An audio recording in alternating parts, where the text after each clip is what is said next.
तो dear students and viewers, हमारे पास physics की दुनिया में एरर क्या है। तो एरर को हम कुछ इस तरह डिफ़ाइन कर सकते हैं कि the difference between true value, या इसको हम बोलते हैं actual value, and measured value. कि हमारे पास जो डिफरेंस होता है बिटवीन हमारे पास जो एक्चुअल वैल्यू होता है और दूसरा हमारे पास क्या है, मेजर वैल्यू होता है, उसमें जो हम डिफरेंस निकालते हैं उसको हम बोलते हैं एरर। सवाल यह है कि हमारे पास एक वैल्यू तो हम मेजर करते हैं बाई सिंगल टाइम्स, किसी भी चीज़ का जब हम लेंथ मेजर करते हैं तो इसको हम मेजर वैल्यू कहते हैं। एक्चुअल वैल्यू कहाँ से आता है? एक्चुअल वैल्यू हमारे पास उसी ही चीज़ का जब हम बार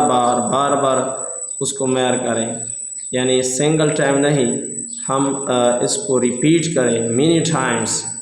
फिर उसका जब हम एवरेज लेते हैं उससे जो आंसर आता है। फॉर एग्ज़ाम्पल, अगर हम एक लेंथ को मेजर करते हैं 10 टाइम्स और फिर उसका हम जब एवरेज लेंगे यानी मीन लेंगे तो उससे जो वैल्यू आएगा उसको हम बोलते हैं ट्रू वैल्यू, वो कंसीडर होगा ट्रू वैल्यू। फिर हमारे पास अगर हमारा एक स्टूडेंट्स हो और उसको अगेन मैं बोलो कि इस चीज़ का आप लेंथ मेजर करें भाई सिंगल टाइम, और वो सिंगल टाइम मेजर करता है, तो मेरा जो एवरेज वैल्यू था, जो मिनी टाइम हमने कैलकुलेट किए थे और उसका एवरेज जो लिया था, तो उस एवरेज वैल्यू से हम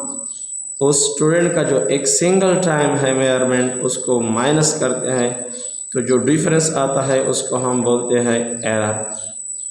और फिर इसकी दुनिया में हमारे पास फिज़िकल क्वांटिटी